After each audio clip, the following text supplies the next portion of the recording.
जय जय गणेश, जय जय गणेश, जय जय गणेश देवा. आता आपण पाहूया चैत्र कृष्ण चतुर्थीचे महात्म्य. वसिष्ठ म्हणाले, दशरथा ऐक. कलिंग देशात उग्रसेन नावाचा राजा राज्य करीत असे. सर्व गुण संपन्न सार्वभौम अशा त्या राजाच्या राज्यात एकदा संकट आले. वाघ पिसाळले आणि सगळ्या जनांना खाऊ लागले. द्रुपाने प्रयत्नाने व्याघ्रवध रचला, परंतु व्यर्थ झाला, निरुपयोगी झाला. प्रजाजन संतापले. राजा जर धर्मयुक्त असेल तर प्रजेला सुख लाभते. राजाच्या हातून जर काही पाप घडले असेल तर प्रजा दुःखी आणि दिशाहीन होते.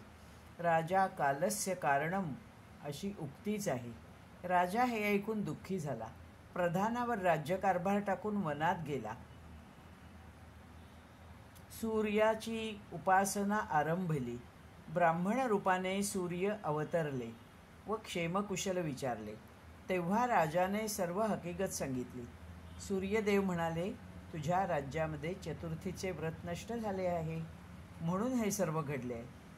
साक्षात सूर्याने त्याला चिंतामणीची उपासना करण्यास सांगितले.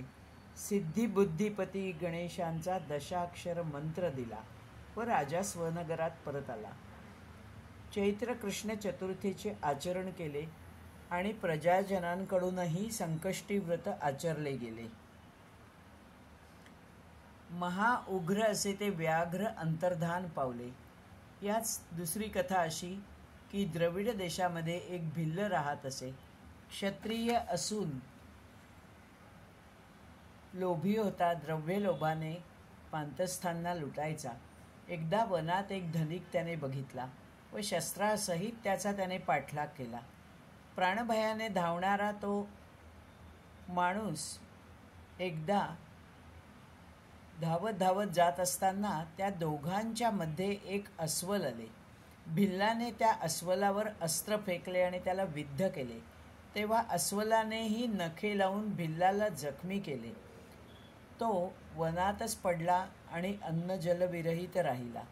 ती तिथी संकष्टी चैत्र संकष्टी होती. रात्री जागा झाला, काही फळे खाल्ली व पंचमीला मृत झाला. असे हे चैत्र संकष्टीचे महिमान.